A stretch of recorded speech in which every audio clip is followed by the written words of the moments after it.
Good morning, I'm Nathan Hager. And I'm Amy Morris. Here are the stories we're following today. We're going to begin with the deal in the Middle East. Israel and Hamas have come to an agreement that will see dozens of hostages freed from Gaza in return for a 4-day pause in the fighting and the release of Palestinian prisoners. Bloomberg's Simon Marks begins our team coverage in Tel Aviv. In the fine print of the deal, there is an opportunity for additional days of so-called pause. Israel have said that for every 10 additional hostages, they would be willing to add an additional day of pause in the war. But at the same time, Benjamin Netanyahu, the prime minister, has been very clear to say this does not mean the end of the conflict and that their original goals to eradicate Hamas and de-radicalize Gaza, etc., is still very much the stated aim. Bloomberg's Simon Marks says the pause is expected to begin tomorrow morning.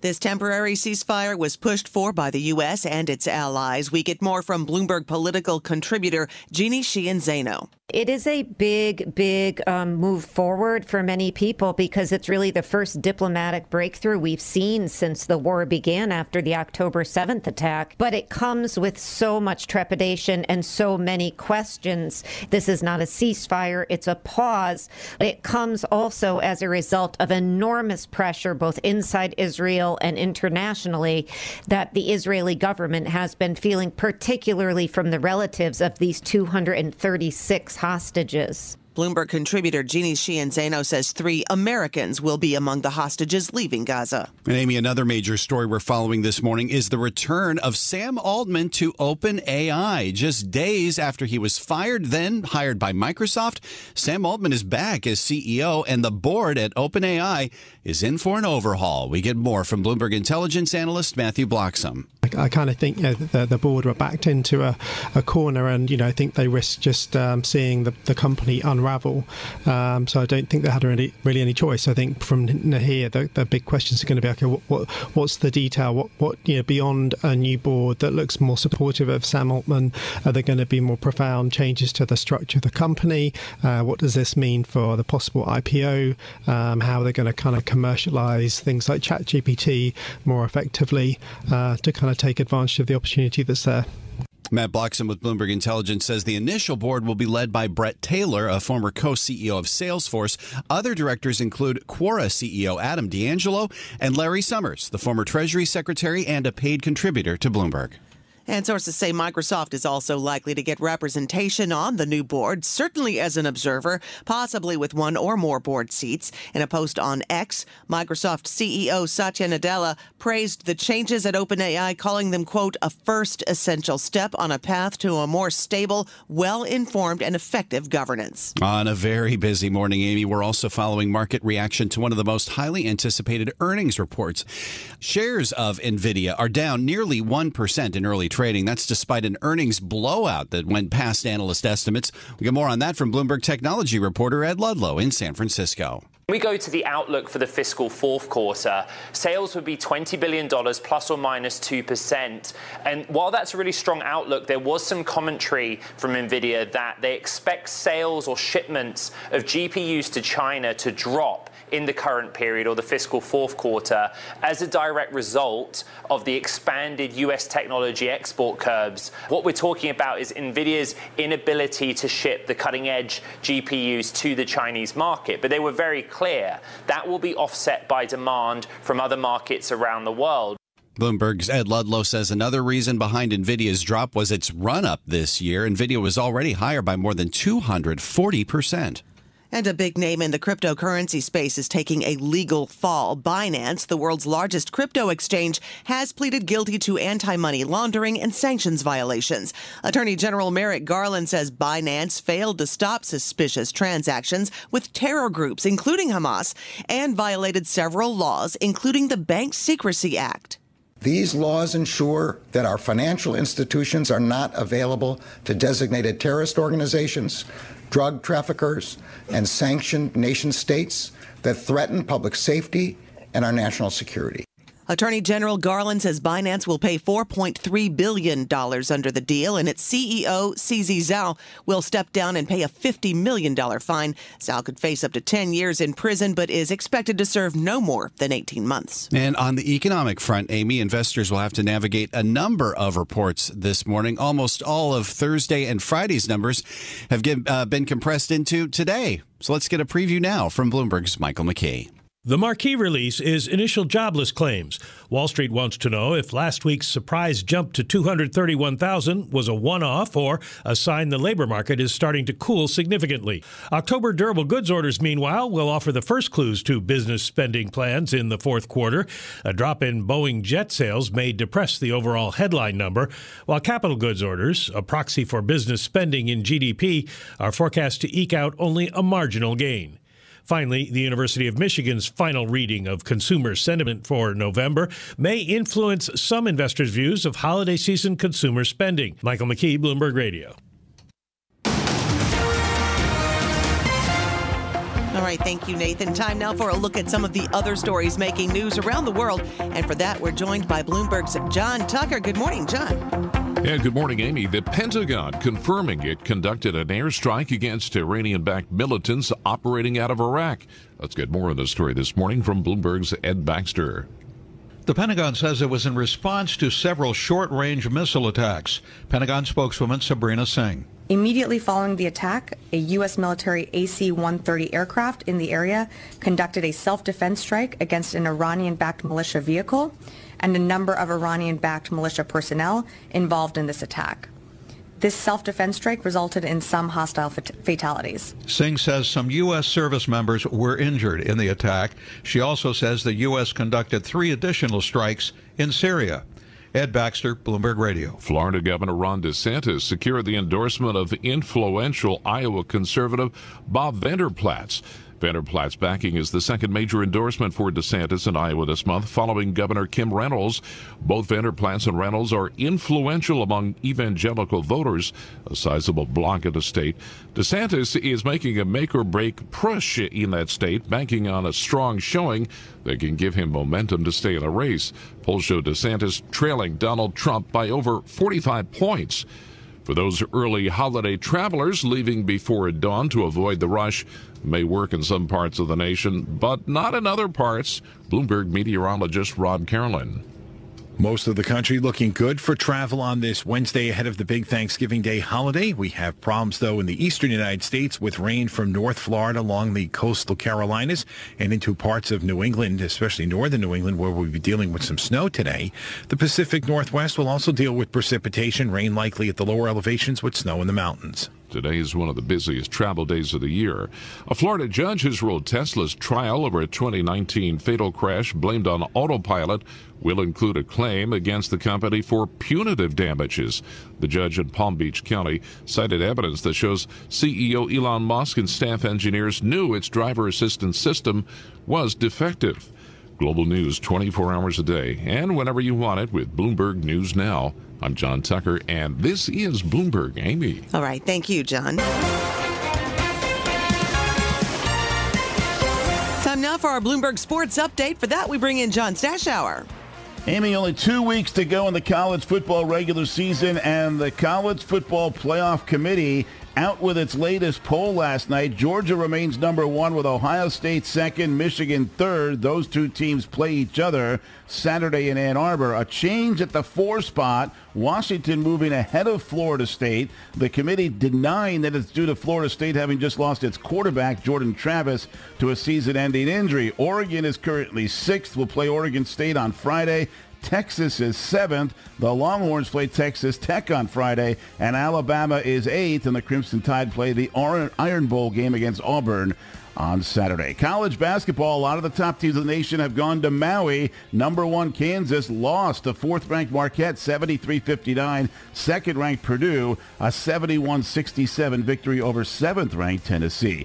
In the NBA, a game between Indiana and Atlanta. and both teams scored over 150 points. That's only the seventh time that's ever happened in NBA history. The Pacers beat the Hawks 157 to 152. Both teams shot 60% from the field. San Diego Padres have named Mike Shildt their new manager. He managed the Cardinals for 4 years, got them into the playoffs 3 times. He replaces Bob Melvin, who left the Padres to go to the Giants. Willie Hernandez, who won the Cy Young Award and the MVP in 1984 pitching for the Tigers, has passed away at 69. John Stashower, Bloomberg Sports. From coast to coast, from New York to San Francisco, Boston to Washington, D.C., nationwide on SiriusXM, the Bloomberg Business app, and Bloomberg.com. This is Bloomberg Daybreak. Good morning, I'm Nathan Hager. The relentless war in Gaza since Hamas's October 7th attack on Israel looks like it's taking a pause. Both sides have reached a deal that will see Hamas release dozens of hostages in exchange for Palestinian prisoners. And for more on this agreement, we are joined by Bloomberg News senior editor Bill Ferries. Bill, thanks for being with us. Let's start off first with the terms of this deal. What exactly have Israel and Hamas agreed to after these days of talks? Well, what we know from both sides and from the Qataris, who have been really kind of leading the mediation efforts here, is that within the next less than 24 hours now at this point, what we call a humanitarian pause in the conflict will go into effect. Hamas has agreed to free initially 50 hostages. We expect these to be women and children who were taken when they stormed into Israel on October 7th. In return, Israel will begin looking at releasing perhaps dozens of Palestinian prisoners, also likely to be women and children. But the interesting thing about this is it's a 4-day pause, but there's a potential for an extension here if Hamas agrees to release more hostages. So basically, for every additional 10 hostages the Hamas releases, that extends the pause by a day. Remember, Israel estimates about 240 people were taken hostage during those October 7th attacks. So this has the potential to extend the deal quite a bit. In return, as I said, Hamas gets some prisoner releases from Israeli prisons.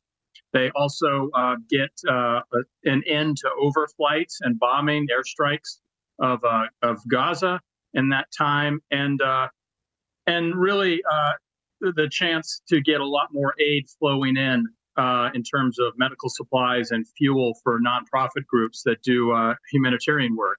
So all sides, I think, had an interest at this point in reaching a deal. There were a lot of hiccups in the process, but it looks like it should be going into effect within the coming day.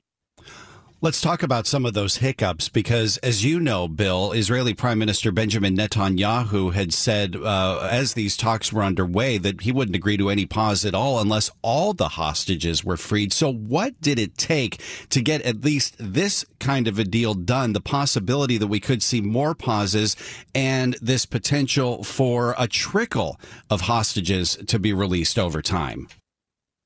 Well, you're right. It wasn't clear at all that a deal would ever happen. Qatar got involved soon after those October 7th attacks and started trying to find a way to focus really on hostages and getting them back. The U.S., the Biden administration was deeply involved in these talks as well. And you're right. They did. There was this push to have all hostages released at once. That didn't seem to be getting much traction. And Hamas came back with an offer of 50 hostages in one tranche, and then potentially more in the coming days. What we know is that the leader of Qatar continued to stay very engaged in this, and what we ended up seeing was really an agreement to kind of bridge that divide with the 50. President Biden had a conversation with Prime Minister Netanyahu at one point. And they really felt like this was probably the best deal they could get for now. The U.S. was really encouraged by the early release of a couple Americans who were taken in the October 7th raid. And they basically built on that. So they went from an initial request of 50 to what could be dozens more than that. We kind of have to see where it goes. But the priority was always initially on women and children and the elderly. civilians, and then looking more at soldiers from both sides. And I think that's where talks on further releases will get more complicated. And even as we see this deal get implemented, as you say, possibly as soon as after tomorrow, Prime Minister Netanyahu is saying that this won't mean that the war itself is coming to an end. What should we expect when it comes to the fighting and the progress that Israel wants to make against Hamas once this potentially initial pause takes effect? Yeah, I mean, I think it's important to note that all sides are calling this a pause. I think I've seen the word truce, a temporary truce, things like that. No one is calling this an end to the conflict before they voted to accept this agreement. They've said that the war will continue. They want to go after eliminating Hamas and returning all the hostages. And they said, when this truce ends, they will go back and the fighting will resume. So it's an important, significant step here, but it's not the end of the conflict as we know it. Okay. Bill Ferries, Bloomberg News senior editor, joining us this morning after we learned that a deal has been struck now between Israel and Hamas to pause the fighting in exchange for hostage releases, at least some of the hostages initially being released from Gaza. Now we want to turn to the latest deal at OpenAI. This saga that began last Friday may be over. After intense pressure from investors, Sam Altman is returning as the CEO of the ChatGPT parent company, and the board at OpenAI looks like it is about to go through a serious overhaul. Let's bring in Alex Webb for more on this story. He covers tech for us for Bloomberg News and has been following this since the sudden ouster last Friday and now the sudden return. Help us make sense of this, Alex. I mean, it's a big victory for Microsoft, essentially. The thing that appears to have happened, and this is what some of the reporting suggests last week, is that one of the reasons Sam Altman was ousted was concern that he was prioritizing the commercial impulses of the company over what actually is his mandate, namely to improve, and this genuinely is the wording, it is to work for the benefit of all humanity.